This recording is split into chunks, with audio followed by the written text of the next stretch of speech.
Hey y'all, this is Dawn, aka the Interactive Nanny, coming to you guys live and in living color from the Interactive Nanny's world, where love and play are interacting.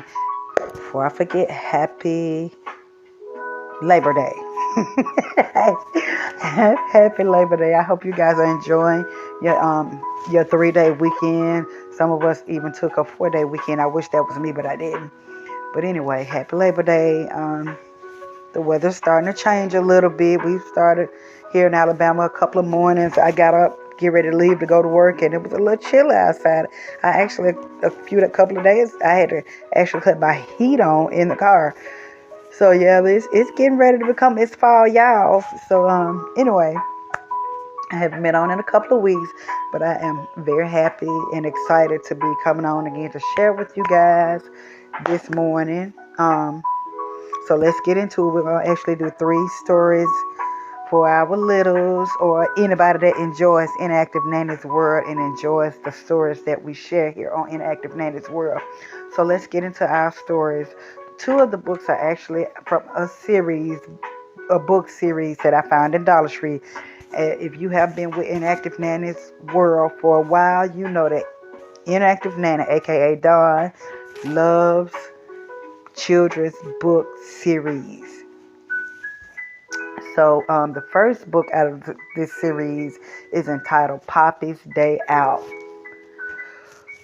So let's read about what Poppy did on her day out. I think Poppy is a girl.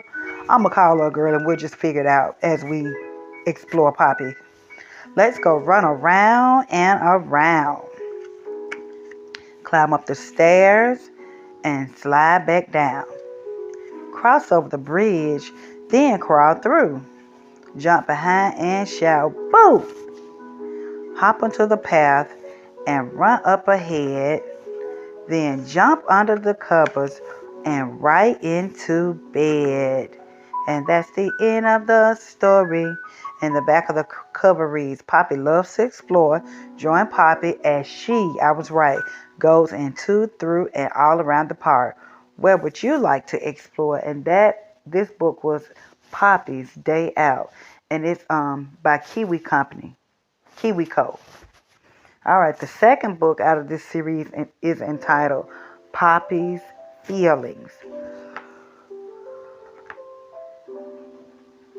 I think I've shared this before, but there's nothing wrong with sharing it again. So here we go. Before we get started with the story, there's some suggestions that they offer.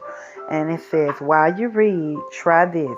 Try these suggestions to help your little ones talk about different emotions. Remember when? My bad, guys. Pause after an emotion in the story and ask the child when they felt similarly. Use the book as a tool.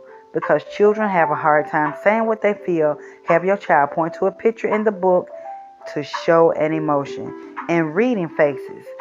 People's faces can show how they feel. Encourage your child to show you their happy, scared, and surprised faces. All right, now we're getting into the story. Relaxed, and Poppy's laying up under this nice little tree with her backpack up under her head, and she's just laying out up under the clouds and the blue sky. Now she's bored. She's just looking around, moving her little body, trying to figure out what she's gonna do, what to do. She's looking at a little butterfly. Curious, she's thinking and wondering. Maybe she's wondering, what does this water feel like in this little lake, little pond? How does butterflies fly? How did the sun get up in the sky? How tall is this tree that I've been sitting up under? Who waters this grass? And so on and so on. Who knows what Pop is thinking? Excited. She's excited because she's following and chasing the butterfly. Happy. She's happy because she's found the butterfly has other friends that she can play with, and flowers. And then maybe the sun is still out. Tired. She's been running a lot trying to catch these butterflies. Worried. She's worried about, how am I going to get home? Am I lost? Where's the butterfly? Scared. Am I alone out here in this field all by myself? Surprised because two of her friends actually snuck up on her in this field. Relieved because these are her friends that actually snuck up on her in the field. And joyful because now they're on their way back to Poppy's house. Loved. Her friends are giving her hugs and kisses, guys. And the back cover says, sometimes Poppy has good feelings, sometimes she has not so good feelings. What kind of feelings do you have? And that was Poppy's feelings. All right. Now we're gonna read another book out of a book series that I got out of Dollar Tree, that I discovered in Dollar Tree, and it's about this little birdie, and the title of the book is Too Shy to Sing. So let's get into Too Shy to Sing. It is so pretty, and the pictures and illustrations are so cute and pastel colored, and it's just so sweet looking. All right, let's get into Too Shy to Sing. Canary was busy tidying his nest. He sang to himself as he gathered tiny twigs to make his home stronger. Canary loved to sing, but only on his own. He was much too shy to sing in front of other birds. Canary heard a rustle in the bushes and froze. Had someone heard his song? Is anybody there? He called. But it was only the wind in the branches. Canary relaxed and started to sing his beautiful tune once more. Canary stepped back to admire his handiwork. He thought. It needs a few more finishing touches, and he left to look for more twigs. As he flew, he passed a tiny blur of colored wings. It was Hummingbird, flitting from flower to flower, sipping nectar from the blossoms. Canary watched in amazement as Hummingbird flew backwards and then hovered in midair. "Oh, hello," called Hummingbird. What are you doing?" "Watching you," gasped Canary. "You are so clever. I wish I could fly like that." Hummingbird buzzed his wings busily and thought for a moment. "I'm sure you're very clever in other ways," he said, but Canary just blushed and carried on his way. On and on flew Canary until he saw a flash below him. He perched on a tree to see who was running so fast. It was Ostrich, hurtling along at top speed. She was the fastest bird Canary had ever seen. Canary flew down to take a closer look, and Ostrich skidded to a halt in a cloud of dust. "Oh, hello," said Ostrich. "What are you doing?" "Watching you," gasped Canary. "You are so speedy. I wish I could run like that." Ostrich tipped her head to one side. "But you don't need to run fast. I bet there is something that makes you unique too." But Canary didn't think he was quite as unique at all. Canary flew on until he spotted some tasty berries. He stopped and pecked at them to cheer himself up. Suddenly he heard footsteps and watched his peacock strutted out from beneath the bush. Peacock slowly fanned his tail into a magnificent display of blue, green, and turquoise and turned around to show off to his friends. Canary gave a sigh. "Oh, hello," called Peacock. "Why do you look so sad?" Canary flew down next to Peacock. "I was just looking at your tail," he gasped. "You are so beautiful. I wish I could look like that." Peacock folded his tail into the ground behind him. "My tail is only for showing off," he said.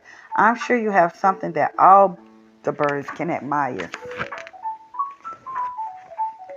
Canary flew on his way, stopping here and there for a snack. A glint of light caught his eye. Bowerbird was busy putting the finishing touches to his nest. "Nearly done. huffed Boybird to himself. I have stones and sticks and feathers and flowers and some shiny glass to make this nest magnificent. He looked up and saw Canary watching. Oh, hello, he called to Canary. What are you doing? Watching you, gasped Canary. You are so talented. I wish I could make a nest like that. Boybird moved the stone a little bit to the left. It's what I'm good at, he said, but everybody is good at something. I'm sure you're especially good at something too. As he made his way back to his nest, Canary heard a familiar song rising from the forest below him. He flew down to take a closer look.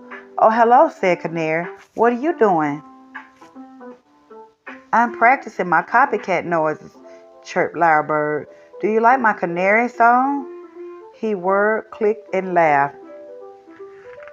Canary looked puzzled and asked, Was that you singing so loudly? I've never heard anyone sing so proudly before. Lyrebird whistled his reply. Well, your songs are my favorite. They're so pretty. Why wouldn't I sing them loud and proud, he added. Sing a little and I'll sing along. Canary hesitated. He was too shy to sing, but if today had taught him anything, it was that you shouldn't be shy about the things you're good at. So he took a deep breath and started to sing. Lyrebird sang along, following Canary's notes. Canary felt his shyness slipping away as they sang together, louder and louder. Canary sang his heart out. The tune wobbled, rippled, and floated beautifully through the trees for everyone to hear. When he stopped, Canary could hear cheering and whooping. Lyrebird had stopped. Lyrebird had stopped singing to listen, so Canary had been singing all by himself. Canary's friends were all standing around him looking amazed. Wow, they cried. We wish we could sing like you. Canary puffed out his chest with joy. He proudly opened his beak and sang as loudly as he could. He had finally found what makes him special, and that was too shy to sing. All right, guys. So I hope you guys have enjoyed today's episode or will enjoy today's episode. You can always get the little like for that right before they go to bed, and you can just put Interactive Nanny's World on and let it play a couple of stories, and you can sit with them and y'all can enjoy it together. Until next week, this is Dawn, aka the Interactive Nanny, signing off from Interactive Nanny's World, where love and play are interacting. Blah. Alright, guys. I hope you guys enjoy the rest of your day. And let's make sure we try to get us some rest and get ready for the rest of the week. I'll talk to you guys later. Bye.